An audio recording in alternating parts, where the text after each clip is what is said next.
One of the most common reasons why a lot of businesses fail is lack of cash flow. And it's not necessarily a profitability problem. It is just a problem that happens when it's time to pay for all of the expenses of the business. The bank account doesn't reflect that amount. And it's the same thing that happens to people in their regular life. You have your salary, your rent, your car payment, your insurance. And as people start to make more money, they just have a tendency to spend more. And really easily, you can find yourself in a bad situation. So by the end of this video, you'll learn how you can build an entire cash flow tracking system for your business that over 500 different businesses use in their day-to-day to track their finances. And you'll be able to use this system to track your entire revenues and expenses, your net margin, your annual projections, and critical KPIs for your business. And I'm gonna tell you a story about one of our clients who almost went out of business because they weren't tracking their cash flow. And for this case, we're gonna call them Jack and Bob. And Jack and Bob were running a fairly successful marketing agency. They were really crushing it. They were hiring new people, bringing on more clients, but their only mechanism of really understanding where their cash flow and their money is was just checking their bank account every couple of days or so. And for a long time, they thought they were doing good. They were bringing in more clients, they were having more revenue, even the bank account balance was growing over time. But what also they didn't realize is they started hiring on more people, they started bringing on more outside vendors, and all of a sudden, when a couple of clients weren't able to pay them on time, the payroll came around and they had some tax bills that came around as well, and all of a sudden they realized, oh, we don't have the money in our bank account to actually cover for everything. Lucky for them, they were able to turn around and make a couple of tweaks, and we actually implemented a cash flow tracking system for them. And now all of a sudden, their margins have never been better because they actually have the visibility of how their business financials actually look. So if you want to make sure that this story doesn't happen to you, highly encourage you to actually implement this system into your business. All right, so the first thing we're going to do is we're going to open up Google Sheets, and you can use Excel for this as well. We're just going to happen to use Google Sheets. And once you open up Google Sheets, you're going to name your spreadsheets. I like to call it just a cash flow tracker. Super simple. And what you're going to do is on the first tab, you're just going to call this the yearly review. And in this yearly review, we're basically gonna input all of the months of the year. And this is just gonna be a view that we're gonna be able to see the entire year at a glance, and also look at different forecasts and different numbers on how the trends in our business financials has been going over time. So the first thing you need to do is you can just, in column B, start off with January and just add in all of the months for the year. And again, I'm doing this for a calendar year. If your fiscal year starts a different month, you can just start off with the month that it starts. So I'm going to just do this as if our fiscal year starts in January. And you're basically going to do that across the entire year. So April, we're going to go May, June, July,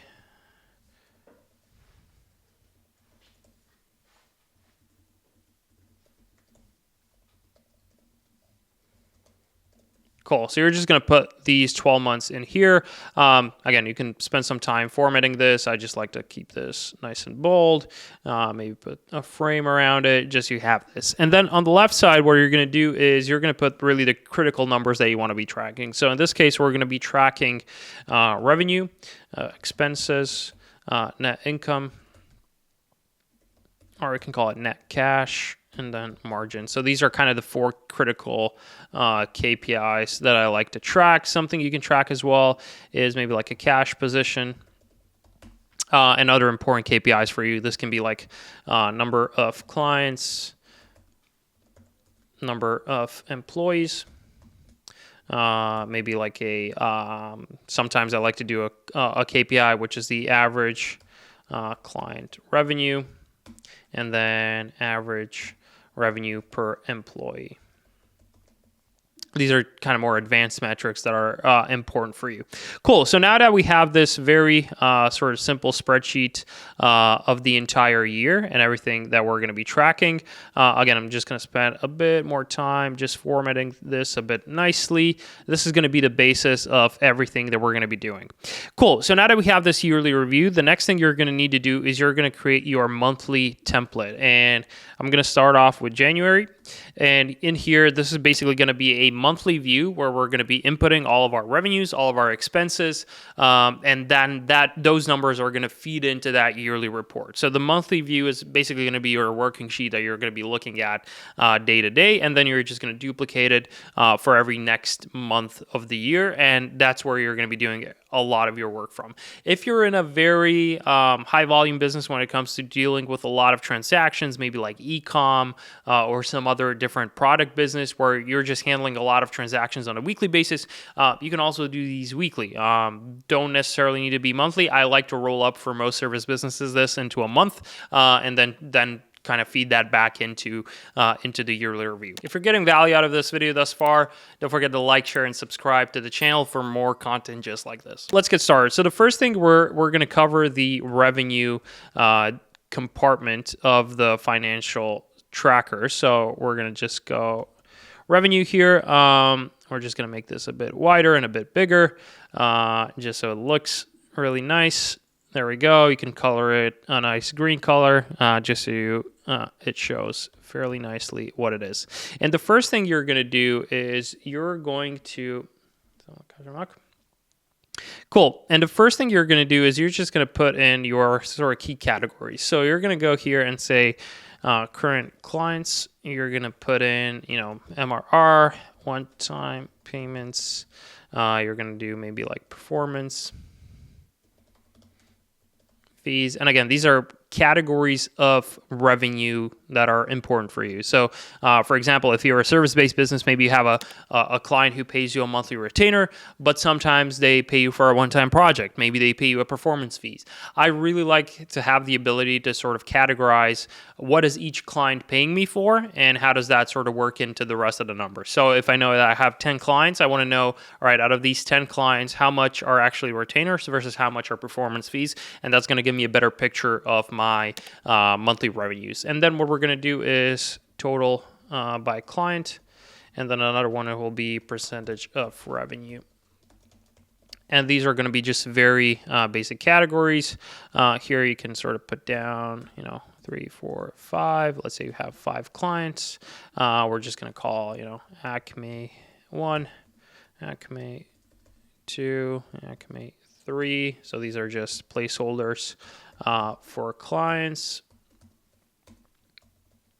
And there we go. And let's say they're going to be paying us, $5,000, $3,000, some random numbers in here just to fill in the data that we have.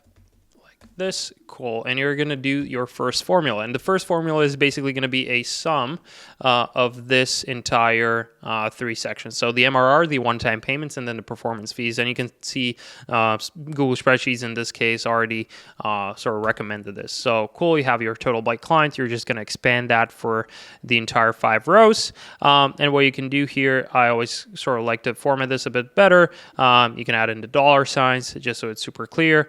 And then just bold out the kind of categories and put those in a nicer box. Maybe add a bit of color just so you're, for visibility's sake, you can see a bit better what's actually happening. And just put this in a grid. There we go. Cool. And then what we can do is just add a total bar at the bottom, and it's just going to sum up all of the rows for each sort of subcategory, and that's going to give you some better numbers, sort of high level for the existing current client base.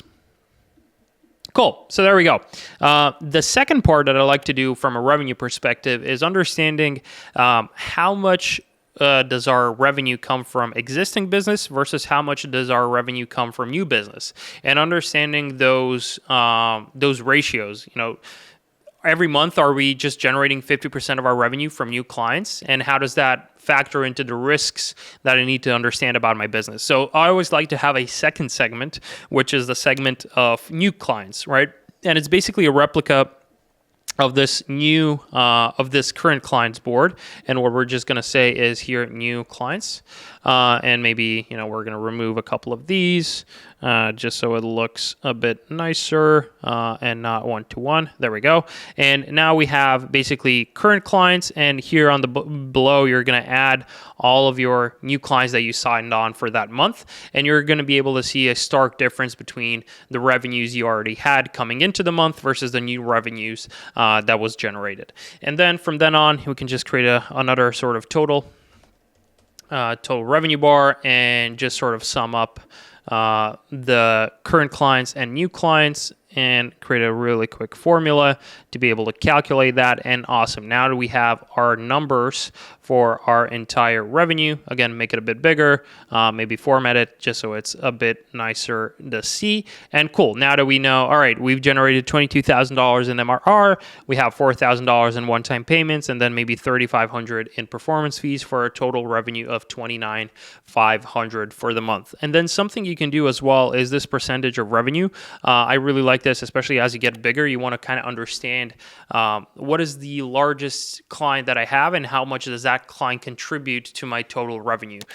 So what you can do is this really, really simple formula where you're just going to divide the total client revenue by a fixed position, which in this case is going to be F17.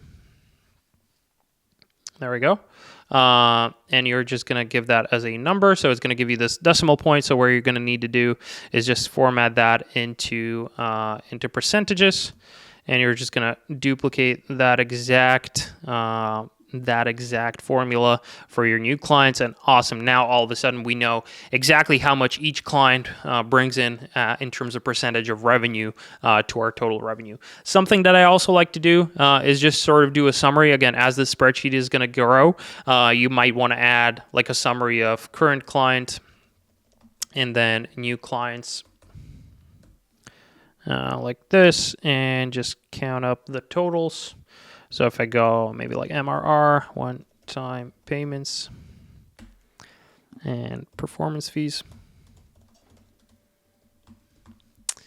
Cool, maybe like this, and just show up those sums. And you can, again, point to the existing formulas that you already have and the existing positions that you already have like this.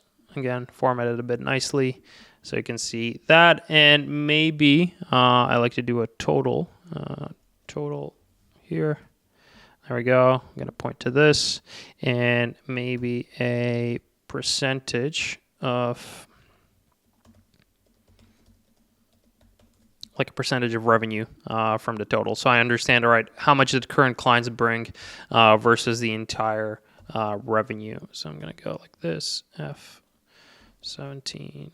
There we go. Cool. Transform that into percentages. And now we have a quick summary of how do our current clients contribute to our total revenue. We're going to do the same for new clients. And all you have to do is really change the positions for the numbers you're going to be showing. So real quick, we're going to do that here. Performance fees and then total. There we go. And we're just going to divide this by F17. There we go. So we can see right now that our current clients make up 66.10% of our current revenue, and our new clients or new revenue makes up 33.9% of our total revenue. Awesome. So these are just very basic revenue numbers, and pretty much all you have to do on a monthly basis is just add in a new row for new clients, and then as the month rolls by, you just duplicate this spreadsheet. Make sure to put the new clients from the last month into the current clients, and then just keep adding new clients as you go. As you churn a client or a client no longer works with you, you can just remove them as a row, and the formulas and everything should function just normally. So that's how you track revenue in this cash flow tracker. One more thing to maybe add is a total revenue. And that's kind of the most important number that everyone's looking. So is this 29,500? Make this nice and bold. Put it in a green color, and just make the formatting a bit bigger, so you're completely clear. All right, what is the total revenue that we made up for this month? Cool. The second compartment of the monthly view is going to be our expenses view. And as for revenue, we're just going to write here expenses. Just going to make the font a bit bigger. So right now that's a 15. Just going to make this row a bit bigger, increase it to 15, and maybe color it, a gray color like this.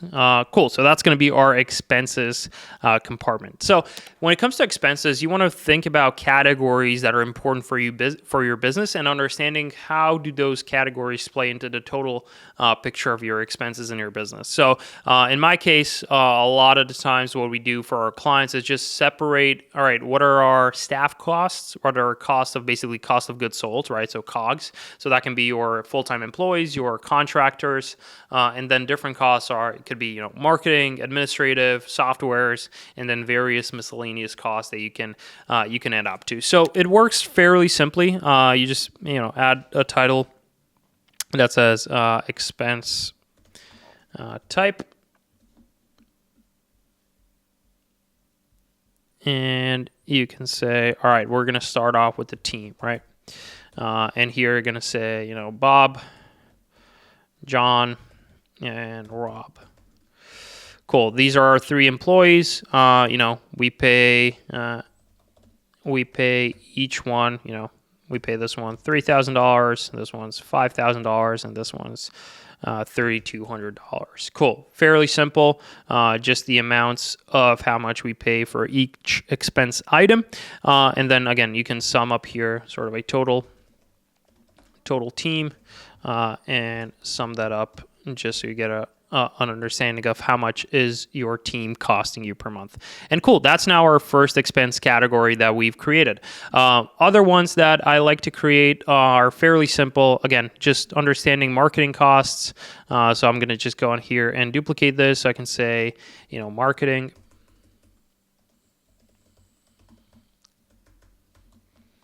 And just say, we paid in ads, we paid an agency, and we paid for video.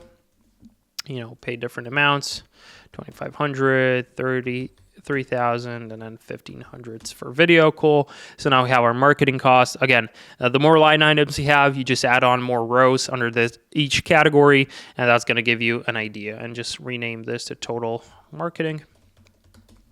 And then maybe, you can go duplicate this one and call it software. And, you're paying for Slack, email, or Gmail, call it, and you're paying for Airtable. And your bills are different, so we're going to put random numbers here, and cool. So these are our monthly expenses on the software side. Cool. What you can do as well is at the end, after you sort of put in all of your critical categories, what you need to do is basically go total expenses and just sum up all of the sort of sums of categories. So I go here, basically select each individual one, and then sum everything up. Cool. Now we have our total expenses. We're going to put them in red, make it slightly more bigger, and that's now our total expenses overview. Now that once we have our total revenue, we have our total expenses. Again, you can do a bit more here with formatting if you want to understand how much is software costs versus marketing costs, sort of like percentages, just like you have here on the revenue side. You can do that. Again, it's going to depend how big your business is and how specific the categories are. So for the sake of this video, we're not going to do this. But basically, to sum up, now we're just going to do 2 things. We're going to copy and paste this total revenue. We're going to copy and paste total expenses. And this is going to give us a summary of everything that we have. So here you're just going to point to the calculations of each. So it's always dynamic, no matter if it changes. And you're going to go at the bottom, net cash. and basically do a simple formula, which is just, total revenue minus total expenses, and it's going to give you a net cash position that is expected for this month. Again, make it a slightly bigger, increase the font so it's super obvious what it is, and this will give you a rough estimate of what does your cash flow look like for the particular month. The other cool things about this sort of monthly sheet is I like to do a couple of things. One of them is track my account receivables and track account payables, and the way I do that is I just put down a really simple key for me to understand. All right, who did already pay me? Who did I request payment for? And then maybe who's late to pay me. And I just really do it by a simple traffic light system. So green is for clients that are already paid me. Yellow is for requested payment. And then the red one is for overdue. And this just gives me a super simple way to track, all right, which of my clients have already paid me, which of my clients did I request payment for, and maybe which clients are late on my payment or is potentially overdue. What you can do as well here on the left side is put in the payment dates that each client is actually responsible for paying you. So it can be the 15th, the 10th, the 12th, the 3rd, and the 5th of the month, 6th of the month. And this is just going to give you a super simple overview to understand, all right, where do I need to build these clients if I'm already not billing them automatically? And again, just a super simple view of how the month works out. Cool. And then what you do is as the month is progressing, you're adding revenues, you're adding new clients, you're adding your expense line items. Maybe you can do this on a weekly basis, have your assistant do it, or do this on a monthly basis. But basically you want to add up everything. The formulas are going to work as you're going to add everything, and this is going to give you a net cash position at the end of the month. What you can do as well is once the month finishes, you can just go in here, duplicate it, and do the exact same copy for next month. And what it's going to do is it's going to budget for a lot of the things that you already have inside. So your costs month to month hopefully are not going to change that much. So what it's going to look like, it's pretty similar. The only thing you would do is just take your new clients from the previous months, transfer them into your current clients, and basically keep the new clients completely empty. And then in there, you're just going to add those new clients in. And what you're going to do at the end of each month is you're just going to go into the yearly review and make sure you can connect the data across the monthly sheet into the yearly review, and you're just going to select here total revenue, and then let's see what it does here. Cool, awesome. It automatically recommended us the fields to basically track in the revenue and the expenses and the net cash. So every single time you make some changes on the January sheet, it's going to reflect back here in the yearly review. And then as the months are going to progress, it's going to fill everything in and basically calculate everything. One more thing that I forgot to add is your margin percentage, and it's really a simple calculation of total expenses divided by total revenue, and it's going to give you a percentage amount. Cool. We're just going to turn this into a percent, and we can say, awesome, our margins are 64% in this case. And let me just do this real quick.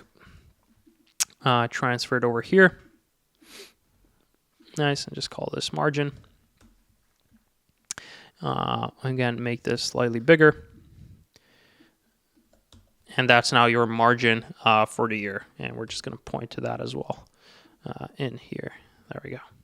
Cool. So now you have your pretty typical sort of key KPIs that you want to be tracking about your business: your revenue, expenses, net cash, margin, and then a cash position. Again, the cash position should really realistically be what is the money in your bank account after the month, on the 31st, on the 30th of the month. You just input that cash position here, and you can track that over time so you can understand everything. For these more advanced KPIs, you can go into number of clients, number of employees, average client revenues, average revenue per employees. Again, count up the clients, count up the employees, plug these in here, and a pretty simple formula should be able to get it done. So let's say, you have 6 clients in January. The way you would calculate a client average client revenue is you would basically take in the revenue and divide it by the number of clients that you have. Awesome. We know now that an average client pays us $4,900 per month, and then you can track that trend over time. When it comes to projections, a couple of things that you can do is add in these 2 components, which is just a total amount, and what it's going to do, it's going to sum all of the months out of the year to give you an idea of how are your totals looking for the year. And then annualized projection is basically going to be an average of all of these months times 12. So the formula you're going to use for that, you're going to go average, and you're going to select basically all of these fields from January to December, and you're going to times that by 12. And just press here. You're going to delete these ones.